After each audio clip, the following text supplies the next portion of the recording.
Well, tell me, mama, what's going on? Tell me, darling, what's going on? I'm going back. Welcome back, everybody. Bacon and Egg Show, episode number 38, January 23rd, 2021. Time is flying by, man. Jay, what's going on? A lot, man. Just trying to process all the things going on around the 40 acres, as well as a big week for Austin FC as well. So a lot of things going on locally, and just excited to talk about it, man. How are you? How was your week? Oh, it was good. It was good. It was, another carryover week from 2020, it seems like we still haven't Yeah, shed those shackles of 2020 quite yet, but not yet. We're getting there we're though. getting there. But yeah, it was all right. Let's let's jump right into this with the coaching staff stuff. Before we get into, because I know last show we hit a lot on the new staff that have been coming in, and Yeah. um, kind of where they fit in, their recruiting prowess and those kinds of things. And I think our plan is to eventually have Longhorn insider Michael Holland on the show. It probably, as we get closer to spring ball, kind of wrap up signing day and the new coaching staff and all that. So we'll dive into those things in great detail a little later. But um, I found it interesting yesterday. I woke up and started checking, the kind of news with revolving around the coaching search, and the name Mike Stoops was flying around about, there was a report late Thursday night going into Friday about how Steve Sarkisian was going to be hiring Mike Stoops to be the linebackers coach at Texas. And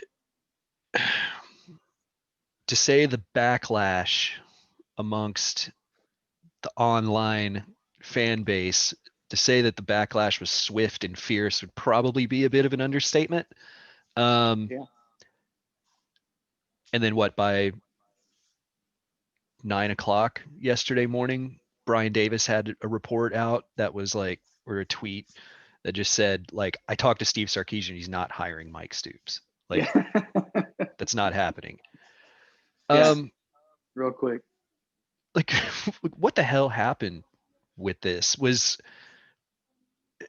And obviously later in the day that, like, Jeff Choate was announced, or, Yeah. into the evening, that he was going to be the linebackers. We'll get into him, but like, what do you make of this? Was this I'm kind of, I'll share my, Yeah. like, Go ahead. stance on it real quick. Like, I kind of find it hard to believe, like, that there was actually an offer made to Mike Stoops.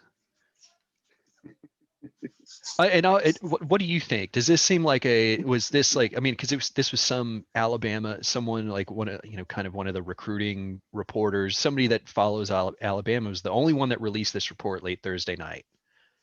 And that's where everybody ran with it from. Like, do you Yeah. think that, was this just something that, a rumor that got out and got a little out of control, or do you think that there was actually an offer to Mike Stoops on the table to for the linebackers position?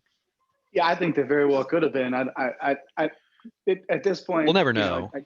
we'll never know, and it's at this point we have a person in the position, so whatever. But I think that just again speaks to whether or not it was even true, like where supporters are of this football program in terms of like they're so careful, like you can't make a mistake like that in the eyes of, like Stoops, really somebody with that last name.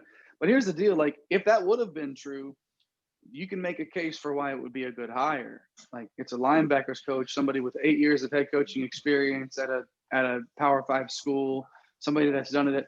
So anytime you can get somebody with a previous head coaching experience into a position coach, when you're making a step, that's you're like, okay, yeah, you would like that. I think it's just the name Stoops that comes with that, everything that comes with that, with the ties to Oklahoma and his time there, which he had a lot of success at Oklahoma as well.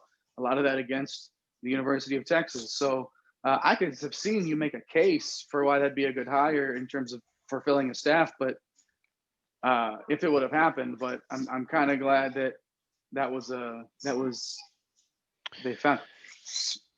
they find their way around that one and navigated that. Because I don't know, man, that you saw the backlash immediately. It was like you said, it was swift. I don't think that was going to fly, and it sets a tone, sort of, I think, where he was like, whoa, like, I'm just trying to put together staff, and fans are already on top of Sarkisian, and that's how it's going to be. You know, if he didn't think that's how it was going to be, welcome to Austin, buddy. You know. Yeah, I mean, the whole thing's fascinating to me because there's this kind of like after the whole Stoops thing was, you know, was shot down, there was this kind of reaction amongst the like online fan base of like, oh, we did it. Like our response and like sending emails to Chris Del Conte and like making a fuss over it, got it done. We did it. And part of me kind of reads like fan fiction kind of thing. Like there's this like, like, oh, well, we emailed the athletic director, a dozen of us did, and that's what got it done. Like, yeah, we did it. We did it. Make a movie about it, guys.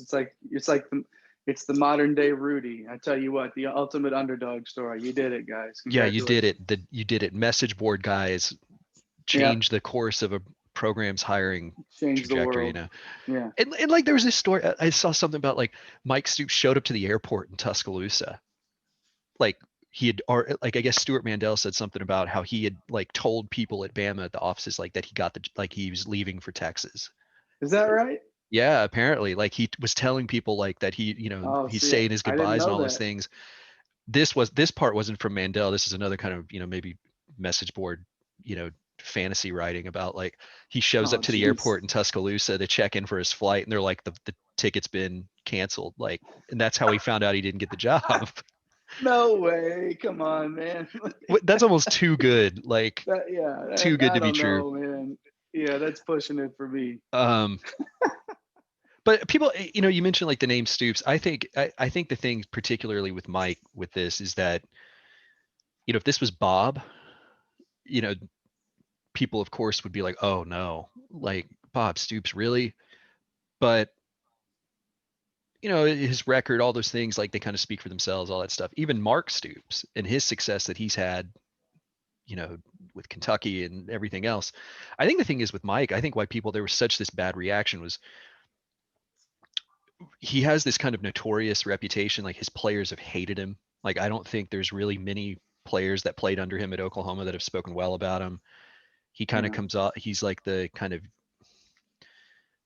he just doesn't have a very good reputation, and he apparently had some substance abuse issues, all those kinds of things, which, okay, that's fine. We have a head coach that went through his own, who has his own battles. And that kind of leads me to believe maybe why Sark was thinking of bringing him on. If Mike Stoops had kind of gone through the same struggles that Steve Sarkisian did, and he's been at Alabama, and he's been a good, model citizen at Bama under Nick Saban, do you blame Steve Sarkisian for, like you said, here's a guy with head coaching experience, he's been in the game a long time, all those factors, and saying, why not give him a shot as a linebackers coach? Yeah. He's not hiring for a defensive coordinator or like, a higher position. Like, is it that bad? Yeah. I mean, I think, and again, this may have been much ado about nothing to begin with, but I think the way to look at it is you do have a guy, and actually, the guy that they brought in instead with Choate also has head coaching experience. Not it's at Montana State. But the guy's been a head coach before, and he's been a coach. He's been around for a long time. So, yeah, I mean, it's the name, and this in a way could almost be.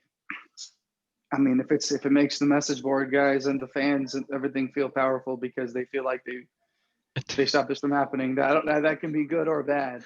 But from that standpoint, I think if it was going to happen and it was sort of averted, I guess, if you will, then they handled it the way they needed to handle it, because there was quite a bit of a backlash for this. But again, with Choate now, Kerry coming in, it seems to be like Sarkisian is still finding the type of guys that you want to see him filling a staff with. Well, and that's where, to transition into talking about him, that's where at the end of all this, I feel like that there wasn't really much going on with the Stoops thing behind the scenes. Because I Right. think with Jeff Choate, this is actually a better, like this is probably one of the best hires that Hmm. Steve Sarkisian could make for the linebacking unit. So this kind of thought of like, oh, well, within 24, like not even 24 hours of like this story about Stoops coming out, and then you end up getting a better candidate signed on. Something tells me that like the Stoops thing was just kind of a rumor, something that had been put out there, that there wasn't really much to it. Because Jeff Choate, Right. this is what I find interesting about it. He was a candidate to take the Washington defensive coordinator position. Yeah. The one just vacated by Kwiatkowski. Exactly. They just came to the 40 acres. Yeah, for sure. So so this guy, and he was apparently a candidate for a nice position at Utah. Like this guy, this was a guy that was in demand, and Sarkisian made this work.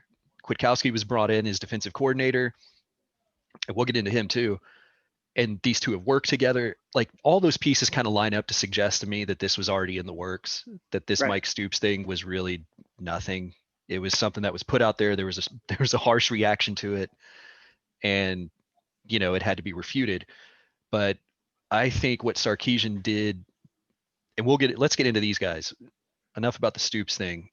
With hiring Kwiatkowski and Jeff Choate, really rounded out that defensive unit. Jay, what do you think about? Let's start with Kwiatkowski. What do you think about that hire for DC?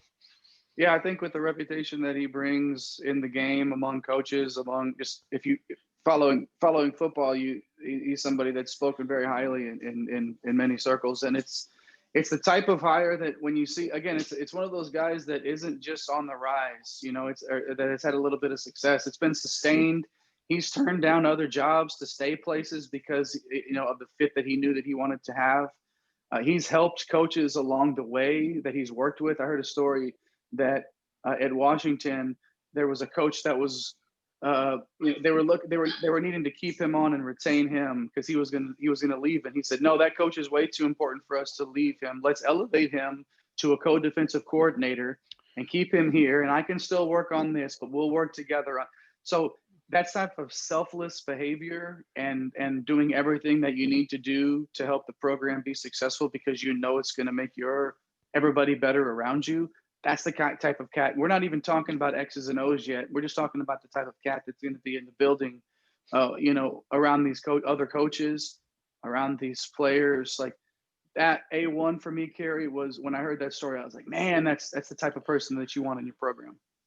Yeah, and I also had read something similar about when Jimmy Lake was promoted to head coach there, when Peterson stepped down at Washington, that because that was his co-defensive coordinator with him for a little bit. It's probably That the same guy that I'm thinking of. perhaps Yeah, it might be when Lake was elevated up to co-defensive coordinator and then eventually head coach, that right. like Kwiatkowski, there was none of this kind of bitterness, or like he advocated for Lake to move up Mm-hmm. into that head coaching position, and still like he just to me it sounds like a guy, he's extremely comfortable with kind of the role that he has as a defensive coordinator, and he knows Yeah. what kind of unit he wants to coach. He has a philosophy.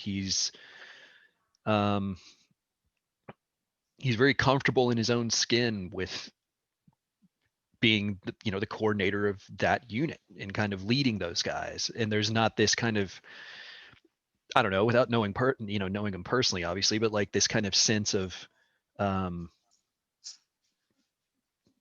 constantly trying to like elevate and what's the next step kind of thing. Like he seems like Exactly. very comfortable being a defensive coordinator, and it's like I don't know if you saw the interviews that he had like with the Seattle media and even local stuff here about why leave Washington. Like you've been there for a number of years, you got a good thing going, and just his like it's time for a new challenge. And it wasn't so much about this is Washington was a stepping stone and here I am at Texas and going to try to move on to the NFL or anything like that. It was like it's just time for a new challenge, and what a great opportunity to do it with an exciting staff and kind of a, I don't know, it's I think the hire's a home run. Yeah, I love it. absolutely. And not and And also he's, we think about his time back at Boise State when Boise State was going undefeated and winning BCS bowls, and uh, he was a defensive coordinator on that team for that team as well, or for those teams as well. And it's like he puts players into the league too. Yeah. After the 2020 draft, he's produced 17 draft picks, including 4 first-round picks. Like, the guy puts people into the draft, which is something that Texas will need to improve on if they expect these recruiting classes to be top 2, top 3, like they need to be. They need to start putting guys into the NFL. And when you bring coaches onto the staff that have a reputation of doing that, the ears of those recruits are perking up. The 2022 class, there's already a bunch of, you hear some whispers around there about guys that are taking notice of these coaching hires. And the 2021 class that's not even done yet, on both sides of the ball, are thinking, man, like, this is a staff that I would want to play under, because I could feel like that I could be developed and make it to the league. And that's what all these kids, they all think they're going to play in the NFL. So when you start bringing coaches onto these staff that have a reputation for putting guys into the league, that's only going to help your stock in terms of recruiting. Yeah, for sure. And I think that's, people say like, oh, well, I don't know if Kwiatkowski's like a elite recruiter kind of thing.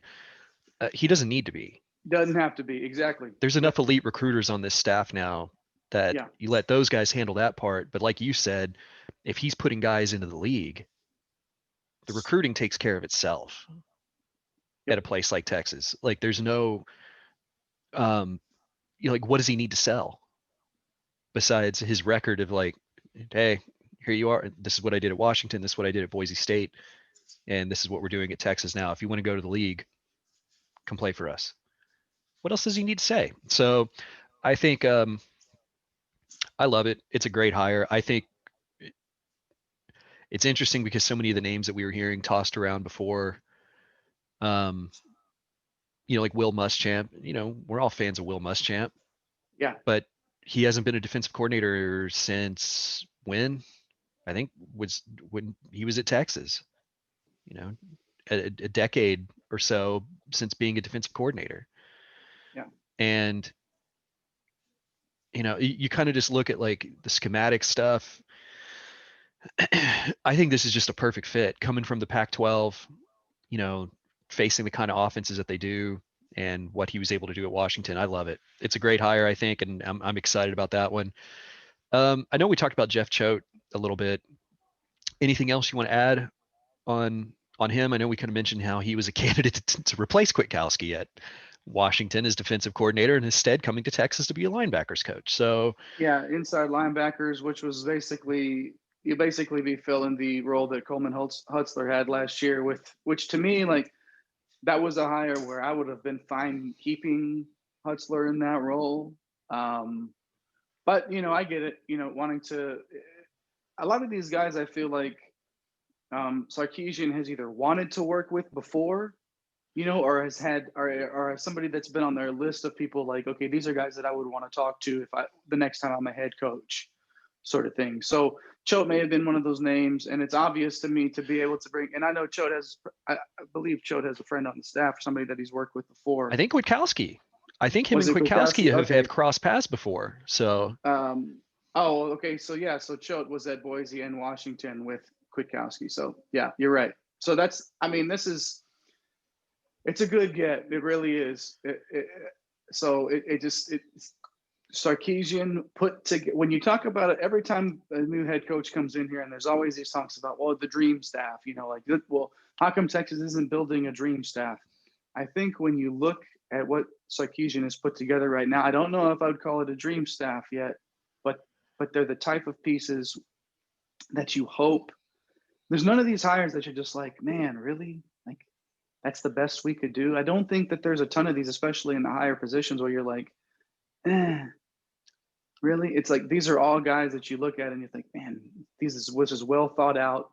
This is somebody that is going to have a certain role that they're going to do really, really well on this team and for this program.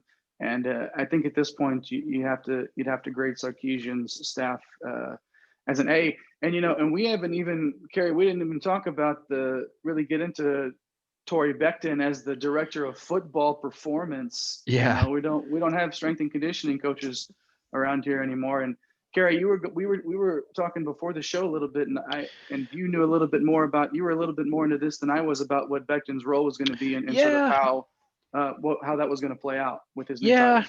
title. From what I've heard about it,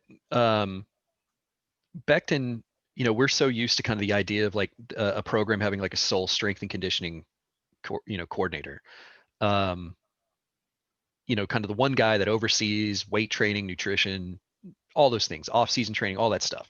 And we've talked about on here before how that coach is typically like the eyes and ears of the head coach during the off-season, all those kinds of things. Mm-hmm. What I've heard about Becton is that, and we were kind of joking about the title about like director of football performance. And it actually makes some sense given what I've heard about. I think there's actually going to be some coaches working under him. Like there's, from my understanding at least, like there'll be like a director of nutrition, a speed coach, a weight training coach, like a full strength and conditioning staff basically. And so there's not going to be just one guy that the players have to go to like, hey, what do I need to eat? How much do I need to lift? And all those things, where they're actually going to have individual coaches for those different aspects of football performance, which, when we talk about it, like it's something that's so different from what Texas has done over the years, going back to like Jeff Madden and on to Yancey McKnight and all these, coaches that come in and just go, well, I'm just going to do things differently than the guy before me.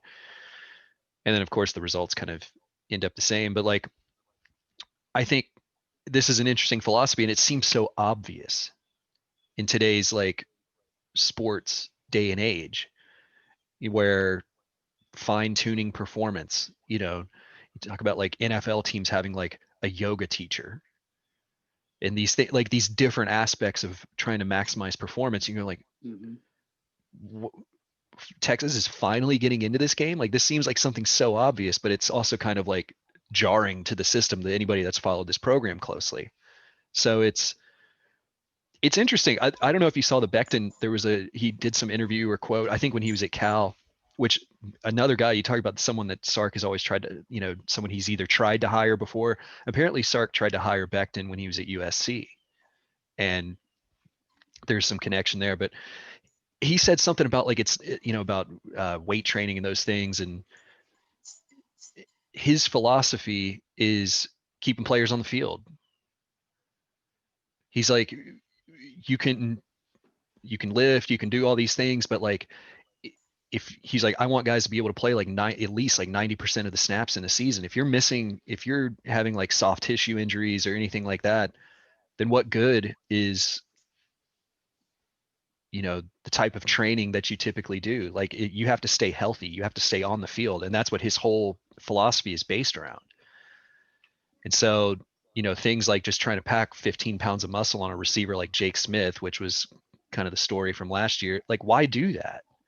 Yeah. I mean, look at Devontae Smith. Does that guy look like he, the Heisman Trophy winner? Does he look like he's, out there bench pressing 400 pounds?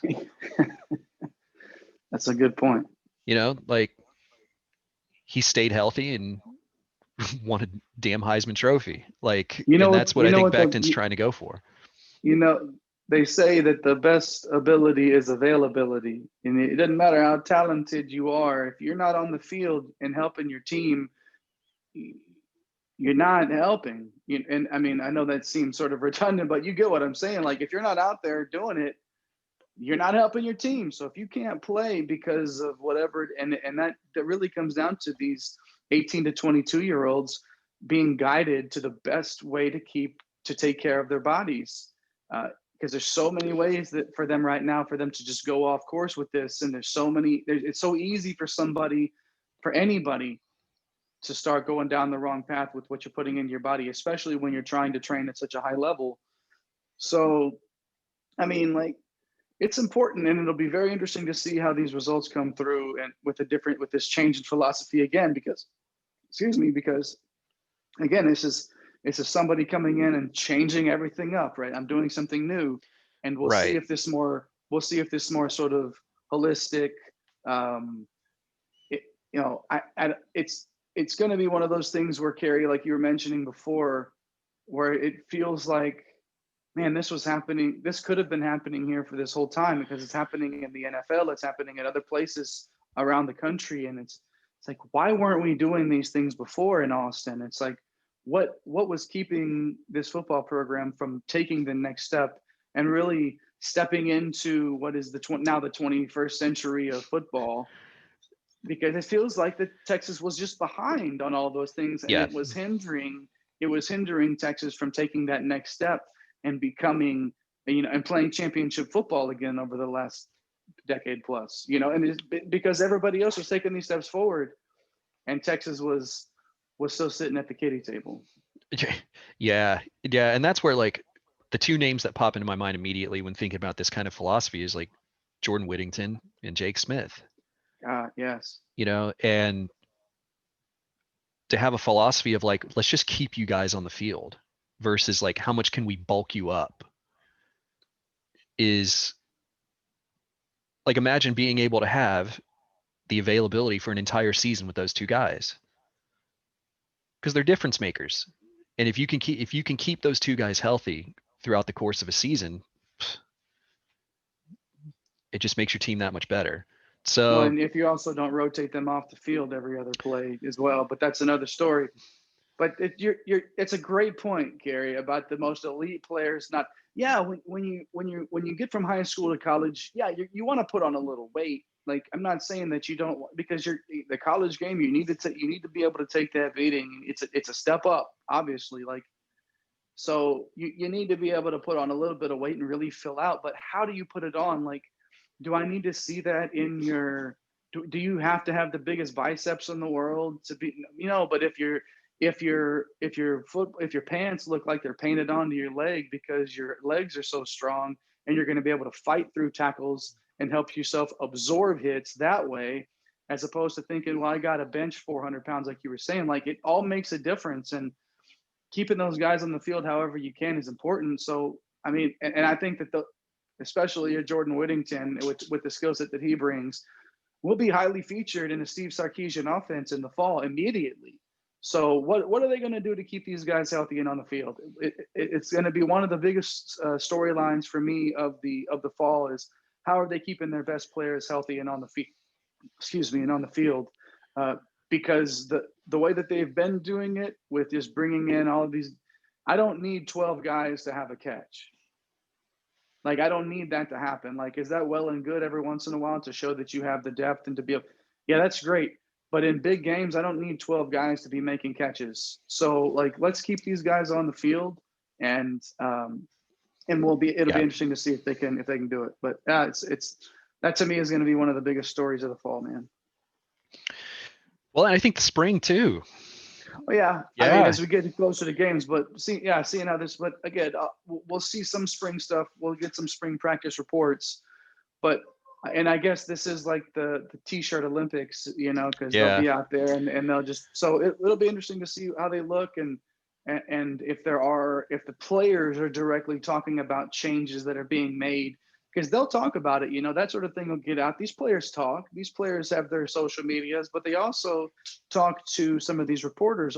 They have, these reporters have relationships with these players as well, and they're telling them, hey guys, like this is going to be a 180 from what we've had in the past. Or they'll say, hey, we're not really feeling this. Like, the word will get out. So we'll know in the spring whether or not the players are responding to it.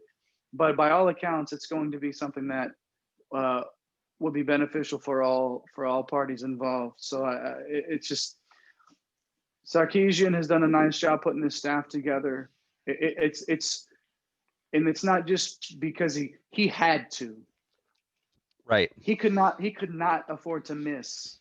He cannot afford for any of these hires, especially the higher level hires, to miss. He cannot miss.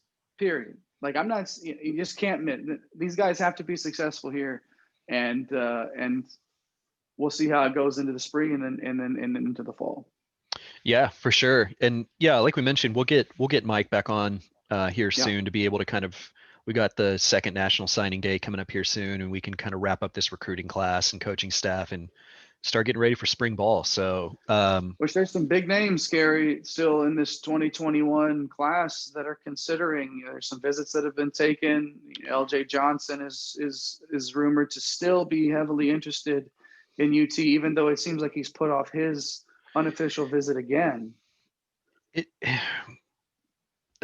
as you guys know, I'm a little frustrated with that recruitment. I know, he's a player you don't back off of. Obviously, you keep recruiting him until it's said and done. But like, I just, from a practical sense, what else does he need to know at this point? He's down to Texas and A&M. He's been to both campuses multiple times. He's in touch with the coaches all the time.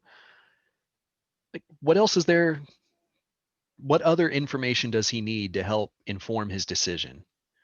And he wants to be an early enrollee and all those kinds of things. Classes started this week. Mm-hmm. I know there's some flexibility, obviously, with COVID and administration stuff. There's registration and ad drops and all those kinds of things. He can get into classes wherever he wants for this semester, but like, it's just one of those kind of frustrating recruitments. Because I also kind of feel like, what was it? We got the running back from Tennessee that's looking to transfer out. Yeah, and I wonder how really much was of a star for them last year. Yeah, he's a really good running back. Really good. What was it? 6th in the SEC in rushing last season or something? Really good player. Right. And I wonder how much of, if you're the Texas coaching staff and you have a running back room that has some, got Brooks coming in, you already have Bijan Robinson, Roshan Johnson, like, how much of it when you start looking at numbers, plays into how hard you recruit LJ versus the back from Tennessee. Like, obviously, if the back from Tennessee wants to come, he's coming. You have a spot for him. He's too good of a player. But how does that influence the coach's decision to push for a decision from LJ Johnson? And that's where I'm kind of like, man, just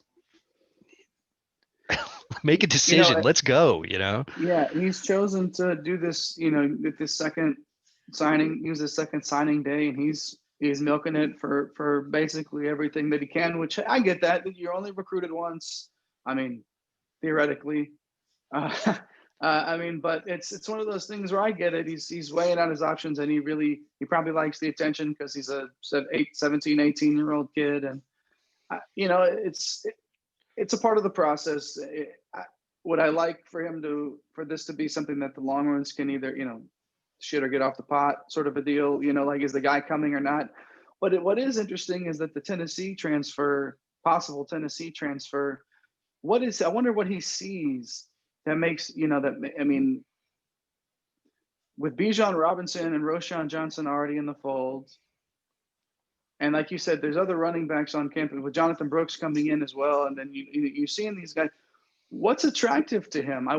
Is it because he feels like that Texas is going to be a winning program immediately? Like, it just seems to me like with the crowded running back room already, it's an interesting rumor for a running back of his caliber, to be floating around the idea that he might be interested in Texas. Yeah, I think the idea of playing for Sark is an exciting one.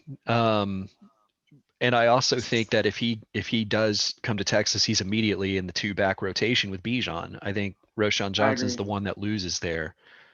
And then you have to start asking, well, at what point does Brooks or potentially LJ start cutting into Roshan's snaps at the third kind of running back spot there? And then what does that do for Roshan's future on campus? Because I think Gray, the running back from Tennessee, as soon as he shows up on campus, it's him and Bijan. It would have to be, right? You'd have to be. And I think, I didn't watch very much Tennessee football this past season, but like to me, he strikes me as a kind of a change of pace kind of guy to Bijan. Like, they're complementary backs. And I think it's kind of a 1A, 1B if he comes to Texas. And hey, that's great. Let's get as many good players here as we can if you want to win football games. But, there's going to be some hard decisions to make for some players in that running back room if that does play out. Well, and it's tough. They're tough decisions for the coaching staff, but maybe not so tough because these aren't their guys. Like, this isn't like they don't necessarily have the appreciation for what Roshan Johnson did for this football program. when he came on campus, switched positions, and played running back at a high level for this football program. Like, that's something that sort of gets lost in all of this, is for somebody that did everything, that came in and recruited as a quarterback, and when the running back room was down to next to nothing, he stepped up and became an extremely serviceable running back in this Oh yeah. conference. Like, I mean, and serviceable is probably saying that is probably doing him a disservice, because he was a really good running back, especially in spurts. So it'll be interesting to see. But again, it's like, these coaches don't have any allegiances. They don't like you want to come in, and there will be, I think we're going to see some of these decisions being made, because the mindset is changing on campus. It seems like we're going to do whatever it is that we need to win. You're on board or you're not. The Sarkeesian mantra: all gas, no brakes. Like, this is, we're doing this. Are you with us or not? Because we're gonna, this is gonna be your role. Take it or leave it. But we're going there, and we're going to do good things. So it'll be interesting to see how this plays out. It's very fascinating to see how it immediately changes with recruits, with transfers, with the type of people that we're seeing. The Yeah. Sarkeesian hire, and the staff that he's assembled, how it immediately shifts. The winds immediately shift towards Texas on a lot of these things, in a way that's different that we've seen over the past two regimes, definitely, and the last sort of 3 or 4 years of Mac's run as well. It just feels different. Yeah, for sure. And one last note on Roshan. I saw he recently was accepted into the McCombs Business School, and That's I awesome. think I think a guy like Roshan, with his work ethic, with his selfless kind of attitude, he's going to be fine. And honestly, would it surprise any of us is if even if that running back room is that crowded, he still finds a way to be a real contributor. And Yeah. it wouldn't surprise me the least bit, because that's just how he is. That's his attitude. That's the way that he approaches life. And like, I think Roshan's probably the one guy now out of this, out of a lot of players on this team, that you don't worry about. He's No. going to be fine at whatever he does. Like, he'll be okay. Like, Yeah, maybe they'll have him back there returning kicks, like maybe they'll have him, punt return, kick return, special teams. Like, he's the type of guy, which is amazing with the talent that he has. But I do feel you're right. Like, he's going to be one of those guys that just does whatever he needs to do. And you have to have guys like that in your program to win national championships. You have to have guys that play a specific role, even though they feel like they could be doing more. You have to have guys that fill those gaps, that fill those important positions, that do the little things because they're so talented, but also because they want to just help the program, because they're right. selfless and want to win. If you have a bunch of guys like Roshan Johnson on the field that are doing everything that they can, it's amazing the results that this program could see. So I hope that it ends up working out for him, that he does feel that, he does find a role, and that all of this stuff shakes down to, like you said, he just seems like the kind of cat that in the end it'll shake out, and we're going to hear his name a Yeah. few times in big spots this season, whether or not he's the third string running back or the backup kick returner, or he's making a tackle on special teams, or what. That's a guy that he's just a football player. He's just a football player. Yeah, he'll be fine. He'll be fine. Yeah. Well, man, let's move on to a different type of football here for a Yeah. All few. right. We had a little Austin FC news this week. The MLS Super Draft was this past Thursday, I think. And MLS is fascinating in how player acquisitions and building out a team. It's been, how that all operates. It's been interesting to watch, kind of this Austin FC roster come together, because you have free agency, you have re-entry free agency, you have all these different things, and you have the super draft for college players. And Austin FC had the number one pick, and there was kind of a consensus number one player available that everybody who follows, kind of the amateur soccer world in the United States was like, this is the number one pick, clear number one pick. Austin FC didn't go that direction. The number one pick, they took Danny Pereira out of Virginia Tech, Venezuelan international. I think he's made one appearance with the Venezuelan national team at this point. I might have misread that, but he kind of caught everybody off guard, but it was also kind of a like 1A, 1B type thing with the number one pick. And that if Austin wasn't going to go with Philip Mayaka, the player who was kind of considered the consensus number one, that Danny Pereira was going to be he's the clear cut 1B to Mayaka's 1A. So, Jay, I know you watched this draft. Any takeaways from that number one pick for Austin FC there? It just seems like they have a clear vision. I mean, it's not necessarily. It's interesting because while Mayaka was considered that top prospect, it wasn't like, I guess while he was considered by most the most likely to be taken there, it wasn't one of those prospects where it's like, is he like, it's not like a LeBron for an NBA comparison to where there's no way you couldn't take this person number one, like you were saying. Austin FC has a definite vision for where this club is going already, and Josh Wolf and Claudio Arena have done a really nice job of it. There is, you can see the types of players that they're bringing on, and what Pereira brings is like that box to box sort of midfielder to where he can play different roles and things like that. He'll get back and defend. He'll come up and make plays, sort of the top of the box to the top of the box is sort of how he's described himself. He just at the number 8 position, if you will, in terms of a formation. And that's what he expects to play at Austin FC. That's what I expect him to play at Austin FC as well. Just one of those guys that just does a little bit of everything on both sides of the pitch and can really contribute in many ways, Kerry. And to me, that's something that when you're looking at a number one pick, what do you want out of a number one pick? Somebody that's going to come in and contribute immediately, which is what he'll do. And number two, and B, I should say, somebody that will come in and is sure-footed and won't make a ton of mistakes, is not going to hurt you and will do more to help you. And that's what he's going to do for Austin FC, in my opinion. And I think it was a great pick. I'm interested to see they ended up taking another goalkeeper later in the draft. Seem to be accumulating goalkeepers by the handful.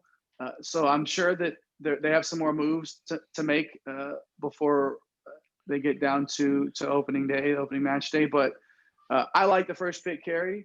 What was your sort of take on the direction that they went with this? Yeah, I like it a lot. He's I think one thing I saw that kind of separated him from Mayaka with that, in terms of how he plays is he looks like a pretty ambitious player going forward when he's got the ball. He's not afraid to take a shot. I like the pick. I mean, like, I think that there's a little bit more with Pereira that they can maybe, I don't want to say mold him into, but one of the things that Reina mentioned, kind of discussing the pick, was just how he's not a finished product at all. Like this is like the talent, the raw talent is there. And this is a player that, if developed properly, can be really, really, really good. And so I think that's what's exciting, is that potential that's there with him. And I liked his attitude. I mean, they had a little interview with him during the draft after he was drafted number one, and like, well, what are you looking forward to when you get to Austin, kind of thing. And all he could talk about was just, I just want to get there and listen to the older players. I want to get there and learn, just sit back and learn and absorb as much as I can from the older players. And it wasn't anything about like, I'm ready to go in and be a starter and right away. And like, it was, I want to show up and absorb and learn. That's my main focus. And I think, they interview these guys during the scouting and all that kind of stuff. I mean, he just seems to fit the profile, like you said, what Wolf and Reina are looking for in a player, and what they're wanting to build a foundation around. And I think, I'm happy with the pick. I don't think there's a lot to kind of nitpick of them not taking Mayaka number one. No, it's like you said, everything that we had read, and especially the guys that were doing the draft, that were commentating or whatever on the draft, they all were pretty convinced that Mayaka was the guy. Like all three of them were convinced that Mayaka was going to be the guy, and then Mayaka wasn't the guy. So I think that just speaks to, like, again, where this club is not going to do what this club is going to do what's best for this club. It's not, I guess this is the guy we have to take because of this, because he's the one that we're expected to take. It's like, no, we're making the decisions that are what's going to be best for us and how this is going to develop. And I think as you see, as the draft continued with the 11th pick that they acquired in the expansion draft through trading with the expansion draft with Montreal, they drafted Freddie Kleeman, a defender out of University of Washington that was a starter for them for quite a few games. Really sort of, with the time, we thought would solidify the back line, which then later on there was another defender type, move made as well. But, we have Kleeman there at 11, which again, solidifying that back line. And then the 21st pick was Aiden Stanley, who played at Duke and then played in the USL last year, which is, if you're familiar with sort of the tier, it's MLS, and then the USL is like the Austin Bold. That's like a sort of that level below or whatever. So somebody with experience there. So, and Kerry, anything stand out with those two guys with Stanley or Kleeman? Yeah, the Kleeman one, I mean, he's a big defender, 6'4". Looks like he's got an eye for getting up and getting a goal every now and then on the offensive side too, off of set pieces. And I think they definitely had an intention after the Pereira pick to solidify depth at the back. Like it was, and they've done that, especially with the signings and the expansion draft, everything. Now the defense is essentially set. And that foundation is there. The spine of the team now is pretty much set in stone with getting Kleeman and, 4 goalkeepers. Someone's going to rise to the top there and win that job. Let the competition commence for that. But like getting Alex Ring, like this midfield, and again, we kind of talk about that spine, just playing out from the back, having that solid core there. You can tell what they're doing. And I think, like you were talking about after the Pereira pick, this was all just solidifying those spots and making sure that depth's there. And, some of these guys might not pan out, just like with any draft, they might not reach, but there's at least going to be competition there, and at least going to be the opportunity for some of these guys to take their chance and run with it.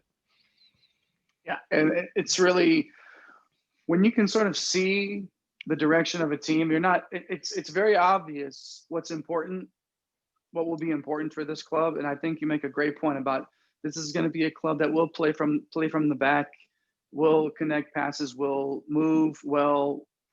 There's an expectation, I think, with Reyna and Wolf that these players are all going to, you're either going to fit this system or you're not going to fit this system. And they're bringing in guys that they feel like will immediately can help them make an impact, because like you said, you bring in all these goalkeepers, why not, bring them all in, create a competition, and see who's going to step up and win a couple of jobs here.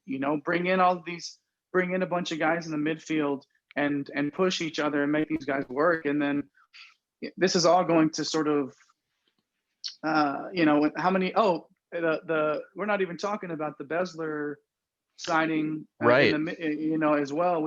That was another move that was made to sort of, again, solidify that back line. And he's a guy that will definitely make the roster, but will also contribute in not just, he's a good player. He's a national, for men's national team, he's a good player. So it just seems like those are the kind of moves that are not, it's like, oh wow, that shouldn't go under the radar that Besler gets, for me. Yeah. It's another one of those great moves that you're just sort of sitting there like, there's so much going on. And then, we also brought in this experienced MLS, team. Spent a ton of time with Kansas City, and then, like you mentioned, the U.S. national team, and an experienced guy in the league that's going to provide some leadership and knowledge for these young players. And I think the thing, what's going to be coming up next, I think, and it's going to be interesting because MLS right now is kind of in a weird position because of coronavirus, with there's a little bit of a bickering that's going on between the players union and the league about how this upcoming season is going to look. It's put a little bit of pause into how teams are spending because they don't quite know what the collective bargaining agreement is going to be looking like for this upcoming season. So Right. we're not going to bore with all the details of that kind of stuff, but to say that people are expecting a big marquee designated player signing for Austin FC on the way. There's one right now already been made. Austin FC has 2 of those slots. One's already been made, and that's Cecilio Dominguez. And he'll be with the team whenever action kicks off. January is the transfer window internationally. And so there's talk of like, well, is there going to be a second designated player signing done in this January window before a potential MLS season starts? I don't know if that's going to be the case because of that unknown with the collective bargaining agreement. And there was talk I saw today, Rodney Redes, who we've talked about, who was the first player signed by Austin FC. He's a, Paraguayan international, or working his way into the Paraguayan international setup. But I think he's already been taken off of the roster tracker on the Austin FC website. And, oh no, he's on there. But I was seeing some that there's talk of him being loaned out already because of this unknown, because of his transfer fee, what he costs to bring into the team. If the CBA thing goes sideways, then Austin FC is already over the cap. That kind of situation. So we'll see. But that's what anybody I think that's expecting a big name from Europe or Central or South America, one of these kind of designated player signings before the end of the month, might want to temper those expectations, and it might have to be a mid-season pickup when the summer window opens later on. So the league and the players union have to sort this out in order for the teams to be able to know, like, okay, how much money can we spend? What can we actually work with here? So, yeah, it's gonna be interesting next few weeks, it seems like, but they're on the right track. And actually, next week's gonna be an interesting week because we're gonna find out the stadium name for Austin FC. Yeah, I just assumed it was going to be like McConaughey Stadium at Green Light Stadium. Yeah, green lights. Yeah, green's all green, baby. All The green Lincoln lights. Center. Yeah, yeah. And man, I wonder what it'll be. Are there any rumors? Have you heard anything about what that might be? Well, I have a little bit. They kind of teased it with like, it's a local company. Okay. So what does that really mean? I know HEB signed the sponsorship deal for like the plaza outside the stadium. Okay. Like the HEB like party plaza or whatever it's going to be called. So I don't think it's going to be HEB. Like, why would they announce that? Right. Plus, they've already got the HEB Center up in Cedar Park. The rumor I've heard is Indeed. Okay. They've got that new tower, that new office tower, kind of right there across the street from the stadium and the domain. And I don't know, maybe that makes a little bit of sense. They've been involved in the sponsorship game. I know that Indeed is the shirt sponsor for a few clubs, I think, in Europe, and so they're involved in it. That wouldn't shock me. I don't think it's going to be Dell. Yeah, that was the other one that I was sort of thinking of just locally. It could, that size of a company, but yeah, Indeed makes sense. I mean, especially since they already have, their hand in the game or with sponsorship. So I don't know, man. It's either way, as long as it's not like, I don't know, the Fleshlight Center or like. Yeah. Let's not do that, guys. Okay, come on. Let's not do that. Let's keep it. I would be, how about what's a local the El Arroyo Center. I don't know. That's a bad example, but whatever. Yeah. The Waterloo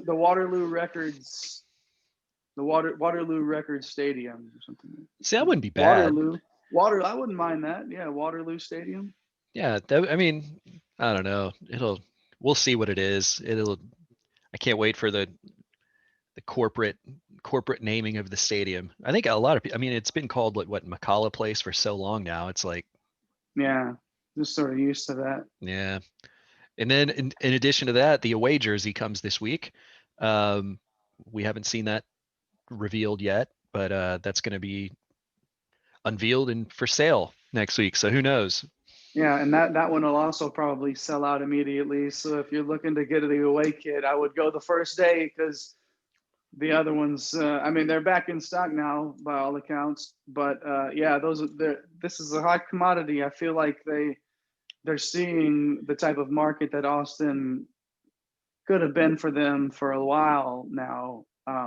But now that they're here, it's already paying dividends for this league and for the club in general. So just in terms of revenue. So yeah, I'm anxious to see. Everything so far has been aces, man, with these unveilings and everything that they've put out. Is not anything that I've seen that I'm like, really? It's all like, wow, yeah, let's roll. Yeah. Let's go with this, you know. So I'm sure the away kits will be badass, and uh I wonder if we're going to see like how much green we'll see, how much if it'll be, you know, I know the maybe we'll see some purple.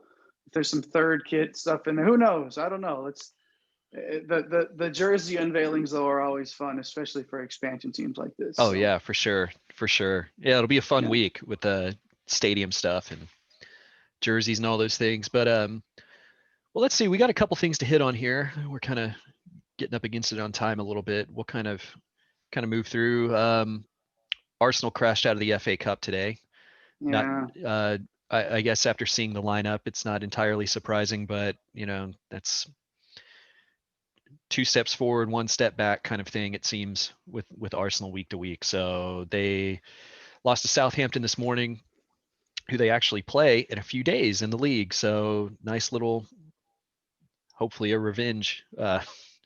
yeah. revenge trip, and can get some points in the league and continuing trying to move back up the table a little bit. So Yeah, and you know, it was disappointing because Arsenal had been on 6 in a row without taking a loss, and been playing pretty good football. But when you see, like you said, some of the guys that weren't on there, like a Tierney, Smith Rowe and Smith Rowe, it yeah, just there was definitely a rotational game for these guys, and one of those that you probably caught Southampton playing one of their better lineups because they have, you know, the cup might mean a little bit more to a club like Southampton to advance in that. So yeah, it's disappointing to take a loss there, but I think the league here coming around the corner, they'll have them on Tuesday. It looks like. So just go back to Southampton, handle your business, have your guys out there. I don't think Arsenal will have any trouble winning that one. But then and then you go the next one next Saturday, a week from today. They get Manchester United at home, so that'll be a fun one to watch. Hopefully that's a fun one to yeah, watch. As Manchester United are playing top football right now, top football right now, and it'll be a good measuring stick for sort of to see where Arsenal has come. You know, yeah, this 6 game streak that they've had, they look good. There were some things that you could really take away from this club. That okay, maybe under Arteta they're finally starting to evolve into the club that he has envisioned, and it's all sort of making sense now because of the Smith Rowes and the Tierney's getting regular playing time. And Ozil finally being that monkey being off of everybody's back, and he's finally taken his exit from the club as well. So it's sort of one of those things where that Man United game, whether or not they come out of it with any points, just how they play in that game, how they show up for that big match will tell a lot to me in terms of where they are for Mikel Arteta.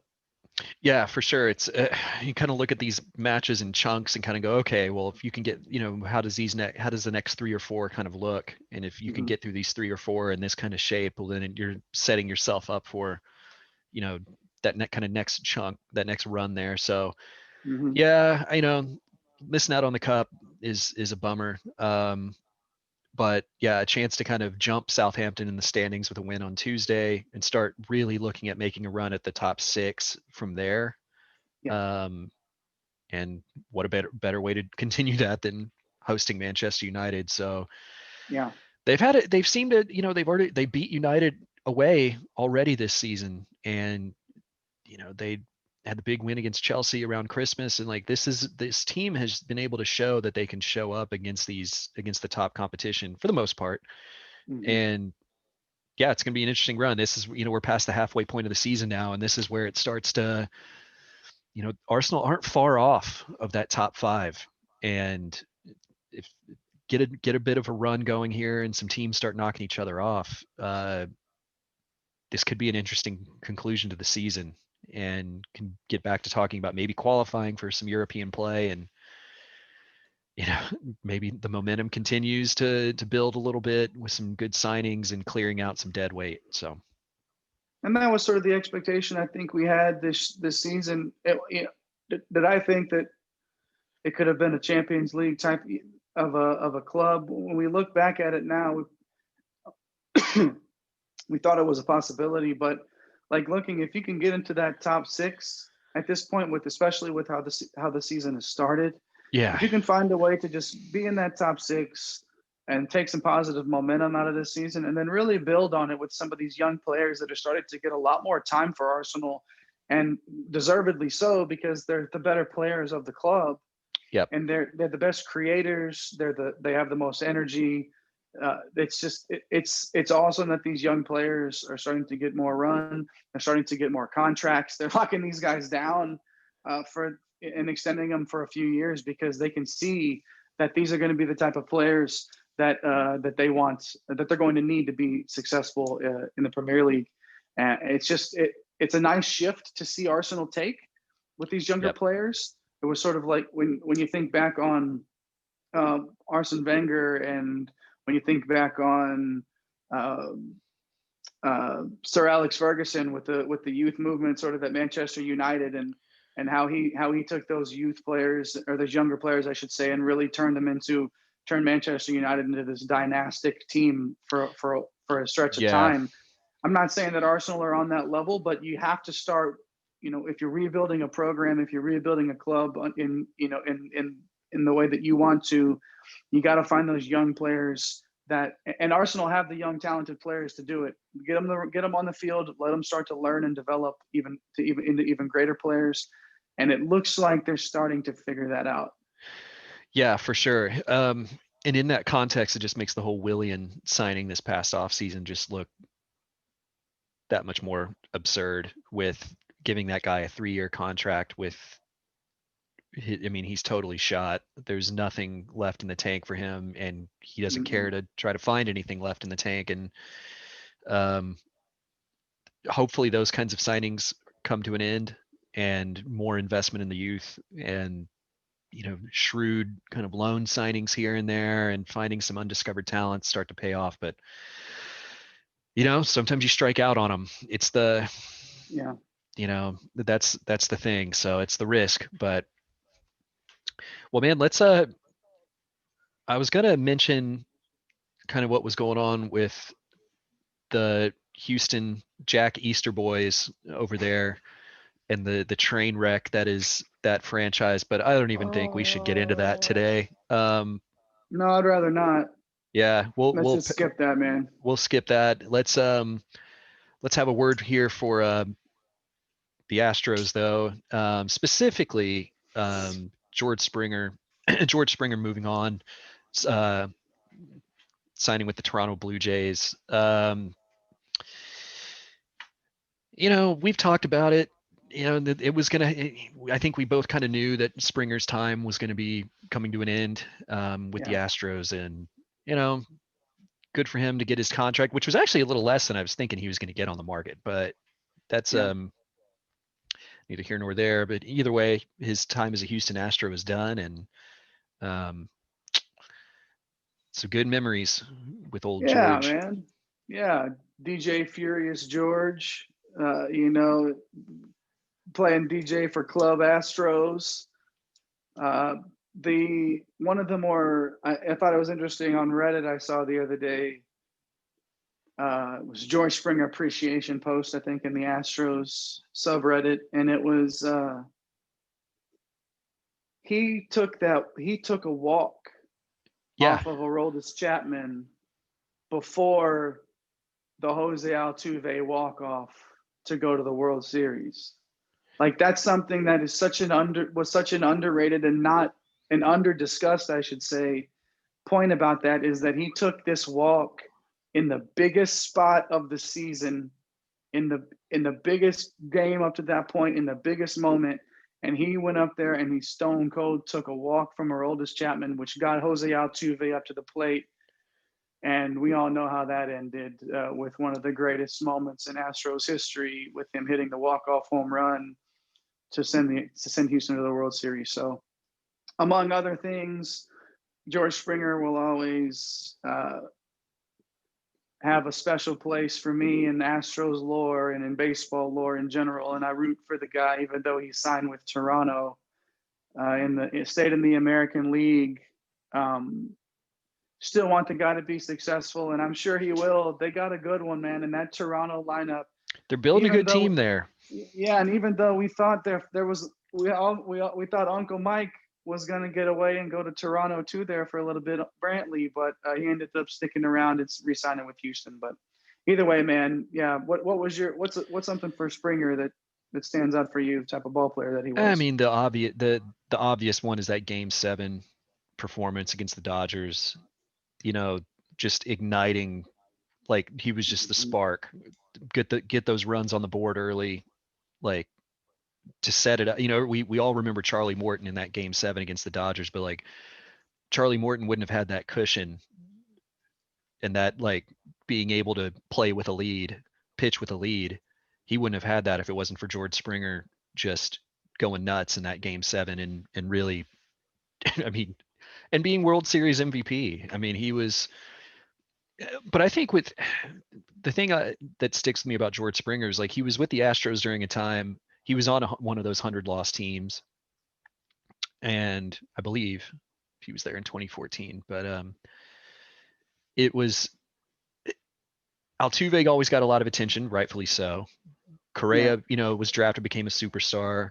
Bregman came into the picture. All these things. You never really felt like at any point that Springer was treated as the best player on the Astros. But he was an all-star a couple times. He, when people look back at this era of Houston Astros baseball, those names like Altuve are going to be like, well, what numbers would you retire out of this group? And, the names like Altuve and Verlander, those kinds of things will be thrown around. And I wonder how often George Springer will get mentioned in that. And because he was just as important and crucial. Oh yeah. To all of it as anybody else was. But MVP you never really felt like he got the man. attention that he deserved. I agree. And to me, that was sort of why the writing was on the wall in terms of that eventually he was going to be the guy that was going to move on. Because I feel like he the focus wasn't ever on him, and it wasn't ever really necessarily going to be. That's not a bad thing. There's only so many franchise players on the team, and Springer, how many, he's already so high up there in terms of leadoff home runs in the history of the game. Like, yeah, postseason home runs too. Postseason home runs, yeah, leadoff home runs. Like, yeah, I mean, it's, you just look at the statistics that he's already put up, and to me, I don't think it's too over the top to think that the guy's already a borderline Hall of Famer. And that goes to my point. Yeah. Like it was, you never thought of him that way. He was never in Houston, like the fact that he was never held in the regard as an Altuve or a Correa or a Bregman.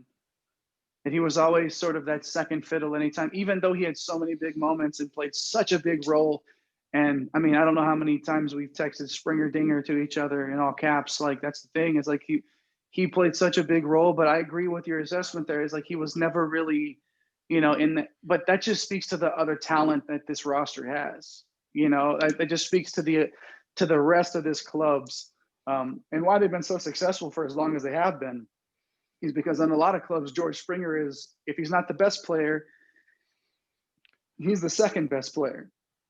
Yeah, and that's where, like, third best player on the whole roster. And in Houston, with the pitching that was there and with the other bats that are there, Kerry, he never even had to be considered in the top 5 players on the entire roster, but he played like one, which is amazing to think about. Yeah, and that's what I think it was this past. Can't remember if it was the Tampa series this past postseason or, at a point earlier than that, where they were, basically him and Altuve were just trading places on the like all-time postseason home run list, and they're up there with names like Reggie Jackson and Manny Ramirez and these, the greatest players that have ever played. And it was interesting the reaction because when Springer would move up, there was almost this kind of reaction of like, whoa, Springer has that many postseason home runs. Like, look at those names that are around him on that list. Right. Then Altuve moves into that list and people go, oh, well, yeah, like kind of expected that. Like, and it's that kind of reaction of like, people kind of figured that Altuve was up there. And I guess this is not taking anything away from Jose Altuve, obviously. It's the reaction of people to go, oh, I had no idea that Springer was like up there with postseason home runs. And I just feel like that was always kind of the, we follow the Astros super close, and I think we have an appreciation for what George Springer's done with the Astros over the years. But I guess I'm saying more from like a general casual fan sense, and even from like the national baseball kind of media, that there was never this discussion of George Springer in the way that it should have been. And when that may keep him from becoming a Hall of Famer, to be honest with you, because these sports writers that aren't paying attention to this guy, and which is ridiculous. Like he's like you said, multi-time All-Star, World Series MVP. He's tied for 4th in the history of baseball in postseason home runs, ahead of Reggie Jackson, tied with Albert Pujols, one behind Derek Jeter. Bernie Williams 22, and Manny Ramirez is on another planet with 29. But would you be surprised? Because Toronto is probably going to play playoff baseball if they can find some pitching. Like, that's the thing, is like, we wouldn't be surprised to see George Springer rise up that list easily by the time that his career is done. And I mean, he's somebody at the top of that Astros lineup that will be very missed. That will, they'll struggle to find a lead. I hope they don't struggle, but in terms, that's not somebody that you just go, oh, we can just plug in another guy in the leadoff spot and we're gonna get 30 home runs a year. That's a big hole. It's a big loss. It's a big loss. So that to me will be one of the biggest stories of coming into the spring for Houston is who's going to fill that leadoff role, who's going to take that next step up. Is it going to be a young guy that they're going to put in there? Is it going to be I don't think that Kyle Tucker is a leadoff hitter, but he may be some long term. But he may be somebody that they look at putting in that leadoff role to get him as many at bats as possible. Because I don't think you put like a Miles Straw in there. Straw is a 9 hitter. I was going to say Straw, if anything, just on the speed factor, just to get some speed on the bases, and that's about the only reason I can think of to have him. That early on, and I think there's going to be a lot of tinkering with this but you see, like, you have this lineup that works so well. You have, everybody sort of has their place. You have your Altuves and your Bregmans and your Correas, who seems to be comfortable hitting a little bit farther down in the lineup. With Brantley sticking around, what you're going to get there. It's just interesting. There aren't too many guys in this lineup that are made out to be leadoff hitters. And so it's just going to be one of those things where I don't know what they're going to do here. I don't know how they're going to fill that gap, but I feel like it's going to be sort of a by committee until they fill out who that's going to be. Well, I wouldn't depend on anything coming from the open market, because I think I saw a quote yesterday from the GM, James Click, about basically, we're done. Don't expect us to be aggressive the rest of this off season. Like, we're not going to be aggressive the rest of the way from here. And it's like, oh, okay. Well, good. Okay. How do you define were you not aggressive? Like, where was the aggressiveness before? What was aggressive? Just re-signing Brantley going to arbitration with Correa? Because who else has been signed that's worth calling that aggressive. So, right, like but the relief pitcher, the guy that's going to be an innings eater for them, and there's not too many other things that have happened. But I think that was just a really poorly executed way of saying we're done, guys. This is the roster that we're going to have. yeah, Like, we're not which I going to be hope isn't the aggressive. case, because I'm not a fan of the way that this, like you said, it's kind of imbalanced, like especially with the pitching staff. And Right. I hope that's not, maybe that's just bluffing, but we'll see. Well, and it's like Houston has this lineup, and that you look at Toronto's lineup, you look at some of these other lineups in the American League, and Houston will still have an extremely formidable lineup, period. With the Oh yeah, if these guys are all healthy, like this is still one of the better lineups in the American League. What's gonna, how's it gonna shake out with pitching? Is it gonna take Greinke a month to get going again? Is it gonna take, just the health of these guys will be key, and then the young ones stepping up.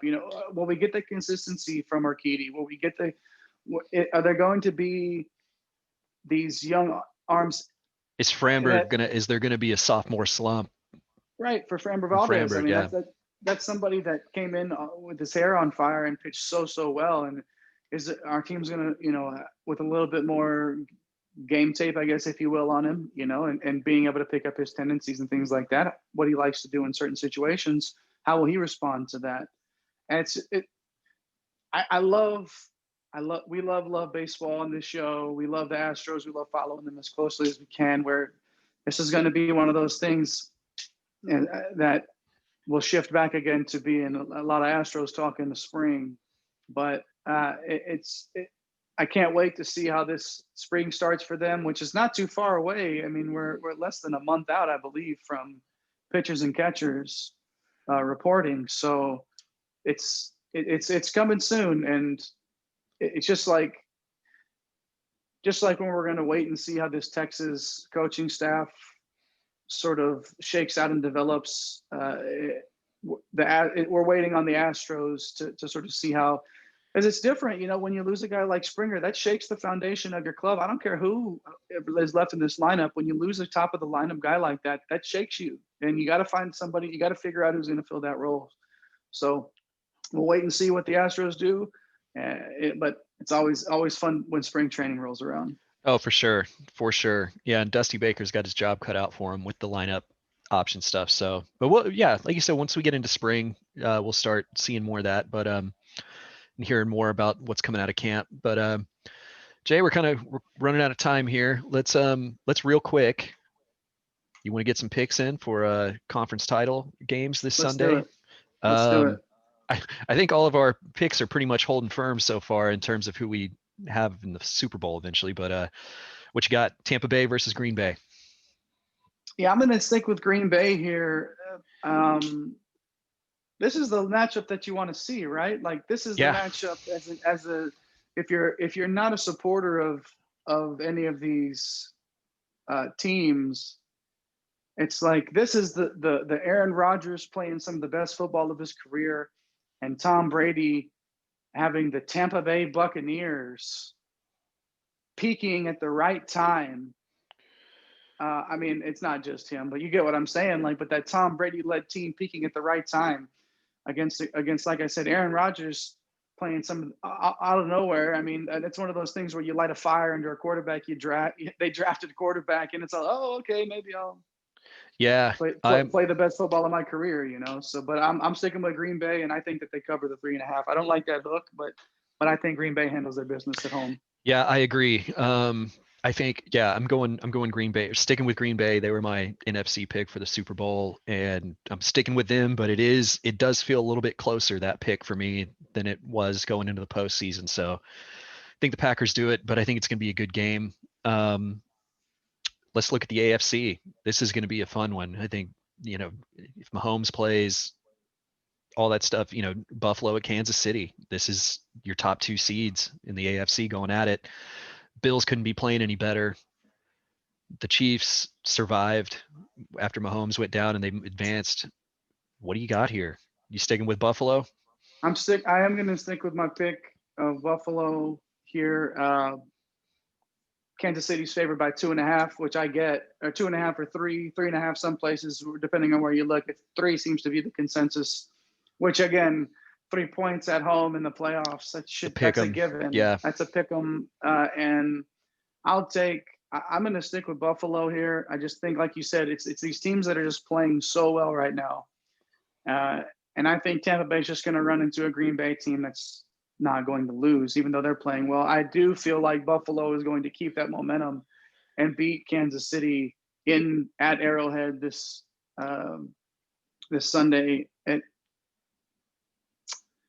Yeah, I'm going to stick with it. I'm going to stick with Buffalo. What do you got? Yeah, I'm sticking with Buffalo here. I think even Mahomes, if he plays, is not going to be 100%.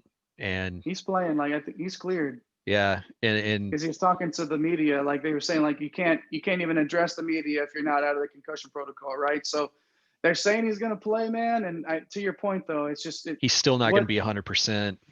Bingo. What version of him are you going to get? And is 80% of Patrick Mahomes better than most? Yeah, right. Mean, and they have enough weapons that they might not have to lean on his running ability and stuff as much. But I think just Buffalo's playing too well, and I think it's team of destiny.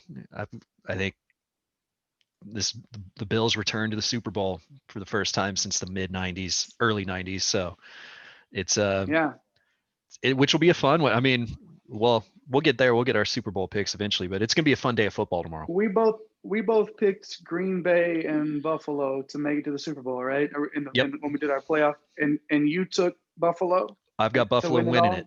And I took Green Bay, right, yep. to win it all. So yeah, so we're still looking good there. But this is the type of football, man, that with these 4 teams, I should say, these 2 matchups, like these are the matchups that you want to see at this point in the season. Yeah, and absolutely. we're getting them. And so as a football fan, it's something to be excited about.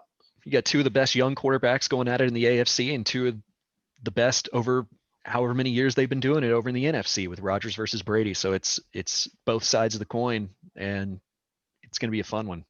Either way, you're going to get an old head versus the new generation in the Super Bowl. Either way, so that's the storyline going. That'll either doesn't matter who wins these games. You're going to get old head versus new kid on the block. And don't forget, if Tampa wins, they're playing at home in the Super Bowl. Man. Be the first team to ever do that. First team to ever do it. So we'll see how that plays out. But well, man, let's call it here.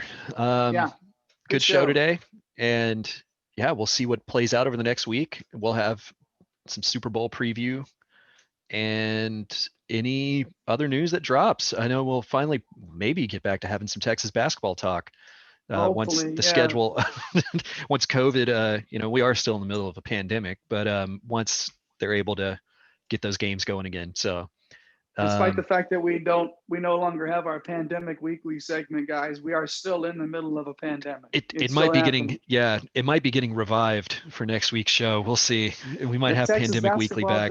If Texas basketball doesn't play again until then, we might have to, man. Unfortunately, some COVID stuff that canceled some games for them this week, but hopefully we can get some running horns back in and they can keep that rhythm going and continue to develop under Shaka. But this is and maybe a little Texas baseball preview next week. You never know. Hey, a little slugging horns. Get some of the slugging horns action going there. Preseason top 10 teams. So we'll get that tuned up for next week. So sounds good, man. Good show. Thanks for watching, everybody. We appreciate y'all. Yeah, thanks everybody. Have a good one. Thanks for watching. See ya. ATX representing Fatal, baby. Falling on 6 on a Saturday. Can the drip and swing down?